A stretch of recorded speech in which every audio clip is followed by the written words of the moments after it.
Welcome to Coffee Break with Rachel V. Hill, taking a daily look at the biggest stories in Denver sports and interacting live with you, the Coffee Break fam. So sit back, relax, grab a cup of joe, and enjoy your coffee break. Here's your host, Rachel V. Hill. I have been out at every single Broncos practice that they have had this year, scouting everything that everyone wants to know about, whether it's the quarterback battle and who's currently leading it, who is going to be at center, how is Courtland Sutton looking in minicamp, what's going on at running back, everything that you guys have been asking. I've been out there, and there's been a few things that I've noticed. I've got 5. I really have 6, but we're going to add that one as a bonus of what should we be paying attention to? What is happening with the Denver Broncos? And the first one, and I know everybody has talked about it, the quarterback conversation, even though Sean Payton says it's all 3 of them, Zach Wilson, Jarrett Stidham, and Bo Nix, everybody's in the conversation. It's actually just 2, and it's Bo Nix, who looks extremely comfortable out there. You would have no idea that he was a rookie and that Zach Wilson was the veteran in the room. It is fantastic to watch. Now, he did have not a great day on Wednesday. I'm not going to lie to you. It was probably the first really bad day, though, that we have seen out of him. And by really bad, he still looked better than Zach Wilson. So, yeah, Bo Nix, he's very consistent. He has really nice plays. He's able to get the ball out fast. He's just consistent enough that you don't think he's a rookie. And then you have Zach Wilson, who he has struggled. Okay, these are the 2 new guys, Jarrett Stidham being the veteran in the room. Zach Wilson does not look good. He looks like he's struggling. He looks like he's, the odd man out in the conversation. He looks like the kid that kind of got invited to lunch a little bit, but like he's not sure if he should actually come back and sit for day 2. That's what Zach Wilson looks like.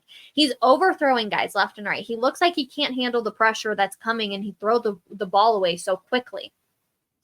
I don't know what it is, and I can't seem to put my finger on it. And maybe it's just because of how things went with the Jets, and he was never able to get super comfortable, and he couldn't handle the criticism, and that got in his head because obviously with where he was drafted, you would think he would look like a stud out there, and that's just not the truth. And honestly, it's no surprise that we saw the Jets score 6 points, 12 points, 6 points, 6 points, and even 0 points when he was out there at quarterback last season for them.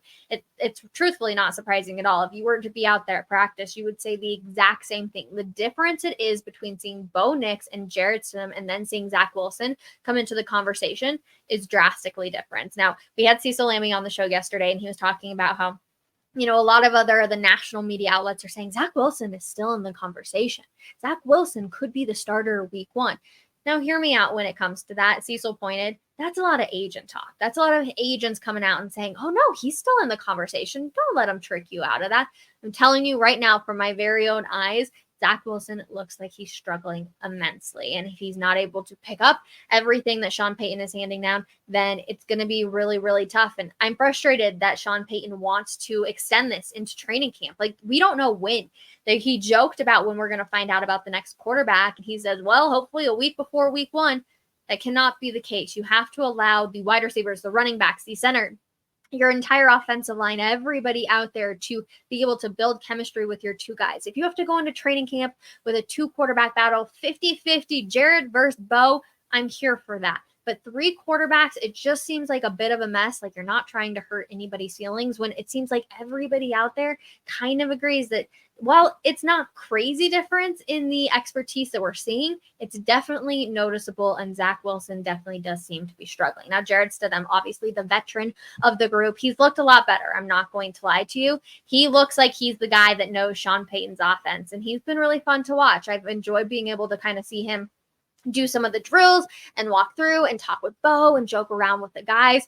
He looks like the veteran, which is exactly what you want to see. And I think Bo can actually learn a lot from Jarrett Stidham, which will be very beneficial for him as well. But I don't know if Jarrett Stidham is your starter week 1, and Sean Payton says it's going to be whoever looks the best, whoever is going to lead this team to victory. So to be honest, if I had to guess right now, I'm going to say, oh, that's really, really tough. Right now, my gut is telling me that it's going to be Jarrett Stidham out there week 1. Like, he looks super clean. He looks like he knows everything. If he spends his off time between mini camp, between now and training camp really well and really dials in on a lot of things, then I totally think that he could walk away victorious in a sense and go out there. So that's kind of my rant on the quarterbacks. I am excited that the quarterbacks, the wide receivers, and it sounds like maybe the running backs are all going to get together at some point after the 4th of July for a week and, practice and do it without the Broncos training staff, have dinners and stuff together. So I really enjoy that. I like that they're all getting together. I loved when the team did it with Russell Wilson in previous years. I think it's really cool. And again, get away from the Broncos headquarters, get away from Broncos Park, get together, all hang out, and chemistry can build really, really good things on the field. So that's my hope for this team right there. My number 2 has to do with the man that everyone's talking about. The rumors are swirling about Courtland Sutton, and I'm going to be here to tell you. Courtland Sutton wants to be here. I was a little skeptical because I'm like, if he really wanted to, he would, right? No matter what your agent tells you, if you really want to be someplace, you're going to go. And I truthfully believe that he wanted to be at minicamp, and he was there. He spoke to the media. He wasn't supposed to speak to the media. So I think he went out there and he told his side of the story. And I applaud him for that. I think he did a really good job. But it was also something that I saw on a Wednesday that really was like, he does want to be here. During a kicking drill, I think Will Lutz was out there trying to kick field goals or something. I wasn't really paying attention to that. I was watching the quarterbacks. And everybody else besides the quarterbacks was over there watching kicks happen, yada, yada, yada, besides Courtland Sutton. He was over on the other field talking with the quarterbacks. And I was like, well, maybe they're going to throw to him or anything like that. The quarterbacks were just going through their drills, and Courtland Sutton was out there just chit-chatting with them. And it was one of those things where I was like, you're trying to build chemistry. You're trying to get to talk to these guys. You're trying to get a feel for things. You're trying to see, the amount of pressure that you do off of the ball, all of these little things. And it just made me realize that Courtland Sutton does want to be there. If I'm Courtland Sutton, I'm not going to lie, don't hate me, Broncos country. Why the hell would I want to be on this team? Truthfully, besides the fact that they are going to be paying for me here in the long run, if I could go someplace like the Ravens, who could possibly be going into, well, they will go to the playoffs, but could possibly be a Super Bowl team, of course I would want to go someplace like that. So I give props to Courtland Sutton because I truthfully do believe that he wants to be here, wants to be a Denver Bronco. Everything he's saying to us is very true, but I think two things can also be true. He wants to get paid. So he wants to be here, but he wants to get paid that big money. If he doesn't come out to training camp, I will be very, very, very shocked. But he has no leverage at all with this Denver Broncos team. And if I'm being completely honest, I don't think they're going to sign him to a contract extension. They have no reason to. He hasn't proven anything. So it's one of those things where I look at it and I'm like, Courtland Sutton, read the room. They're paying buku money to your buddy Russell Wilson. Read the room. Yeah, they could essentially, extend some of that money down the line, but you have to prove yourself. You need a 1,000-yard season. So go out there and have a kick-ass year, get that 1,000-yard season, and then come back and say, I want to come back here, re-sign me to another contract, but I don't think it's going to be happening this year. Another one of the things, though, that's on my list of things made very clear, it is going to be a battle at the wide receiver position of who the heck they're going to pick for the roster. I don't know how they're going to do it because everybody looks pretty solid. You can see here's the depth chart. Obviously, Courtland Sutton, Josh Reynolds, Marvin Mims Jr., they all three look pretty solid. Josh Reynolds got to be able to hold on to the ball. That one is very much clear. Tim Patrick is looking fantastic out there. He has been such a delight to watch. I'm not going to lie. Troy Franklin, Little Jordan Humphrey, Brandon Johnson, Vele, Virgil, Dorsett, Bandy Sills. There are a ton of these guys who look really, really solid. They really do. I feel like half of the names I just read off, I can't tell you any of the dropped passes they have. They all look really good out there. They're taking it from the quarterbacks. Like, I don't know how Sean Payton and all of that offensive staff is going to be able to figure out which ones they're going to keep on the roster, who they're going to move down to the practice squad, and which ones they're going to say goodbye to, because they all look really good. Again, I'm going to throw back up this depth chart here in just a second. Like I saw, first of all, Vele looks like a stud.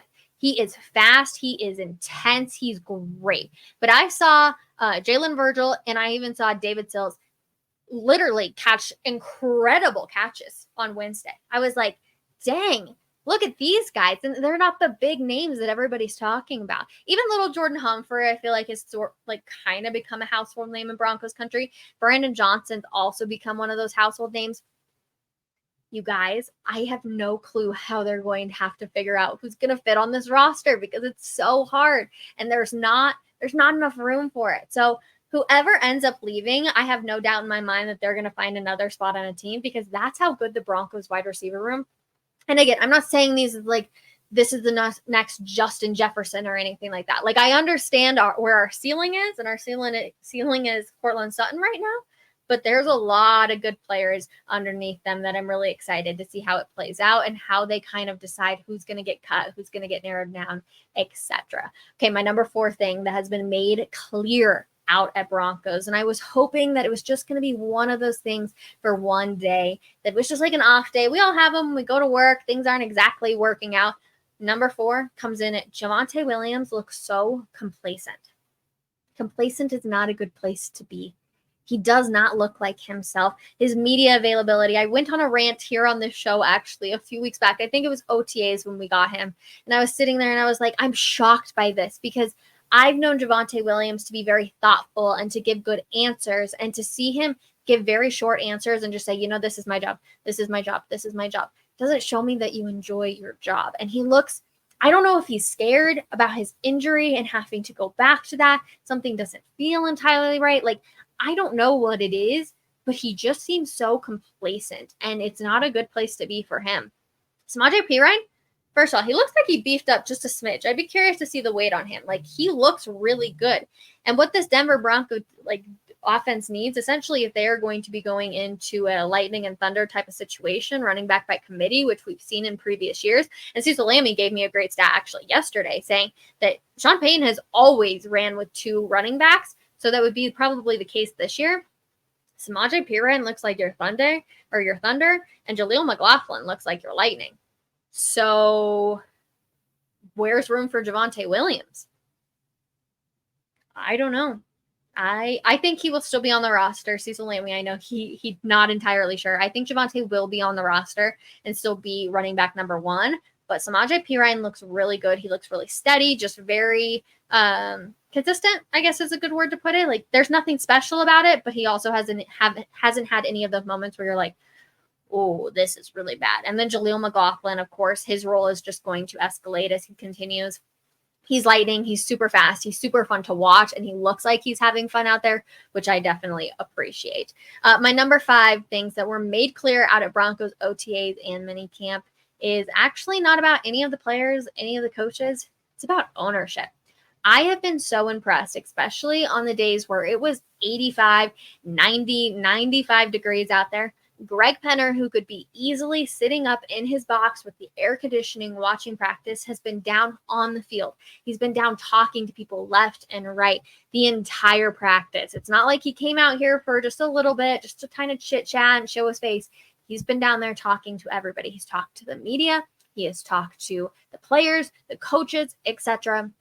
I think that shows really a lot of who this Denver Broncos team is, and that they have the right ownership. And to win, you have to have the right ownership. So I was very, very, very impressed with him being out there. Again, he's wearing his pants the entire time, and it's hot. I'm out there sweating. I'm getting sunburned. And I'm like, I'm so impressed with the fact that you are spending 2 to 3 hours out there every single day in this heat, just being there and being around him. You would have no idea that he was the owner if he walked past you and you didn't know who he was. And I really, really respect that. So I'm excited about Greg Penner and the Walton Penner ownership group now. I was a little nervous for a while, but I'm really excited about them. I think they're going to do really good things for this team. I think a lot of people in that building obviously respect them. So I'm really looking forward to seeing what the future is going to hold with that. And I even overheard a little conversation with our very own Zach Bai. He had introduced himself to Greg Penner, and I appreciated the fact that, there was a conversation that had to be had about criticism and how he appreciates criticism, but as long as it's truthful criticism. So on that note, that's really fun. But my last one and my little bonus on here, because everyone wants to know what is happening at center.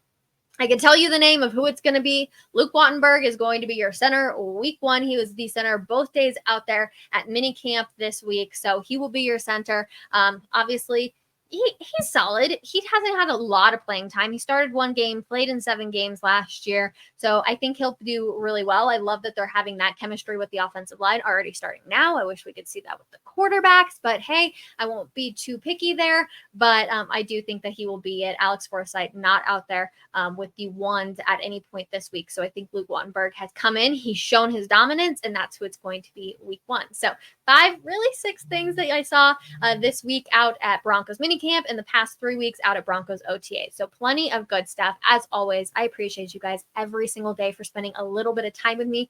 Can never thank you enough for giving me a platform to talk about my favorite sports, my favorite teams, and everything else. And I hope you can see that as I go through, and just give a little bit of my feedback of what I've seen out there. So I appreciate you guys so much. If you made it all the way to the end of this, how about you comment down below, like orange?